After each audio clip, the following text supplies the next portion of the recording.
Hello, શું કરો છો? તો મને લાગી છે ભૂખ, તો આપણે કંઈક બનાવીએ. તમે લોકો જુઓ શું બનાવું. તો હું પહેલાં વોશ કરી દઈશ.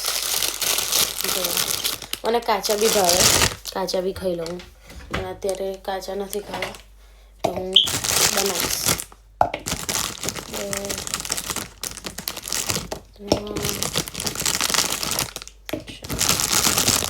આટલા ઇનફ છે.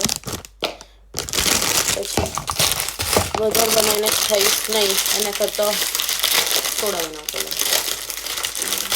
મેં કહ્યું હતું ને, જો કેરેટ્સ, બેબી કેરેટ્સ નથી, પણ પેલા પતલા આવે ને એ ટાઈપના છે.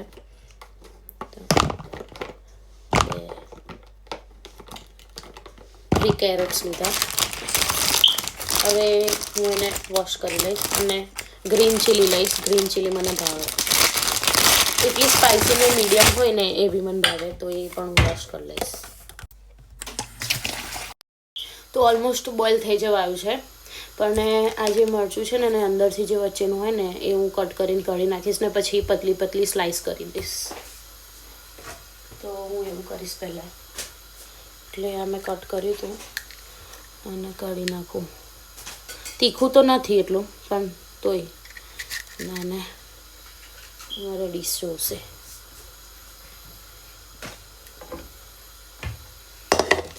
હવે એક માટે હું ચોપિંગ બોર્ડ નથી કરતી એવી રીતે, એટલે કટ કરી દઉં છું. ખાલી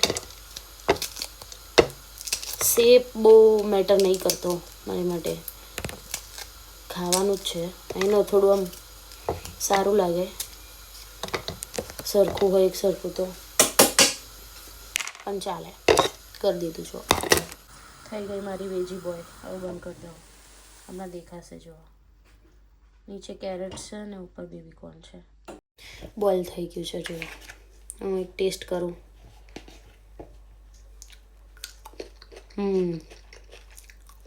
મસ્ત છે, મસ્ત લાગે છે. આવું જ મસ્ત લાગે, આવું હું ખાઈ શકું.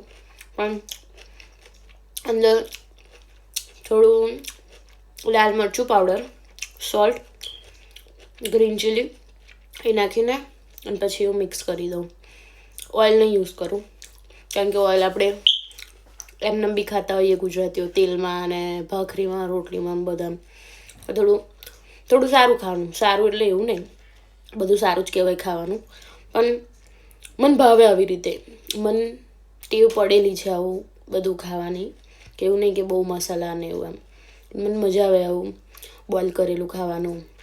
બાફેલા શક્કરિયા, બાફેલા બટાકા, બાફેલું આવું વેજીટેબલ, મને બાફેલું આવું ભાવે.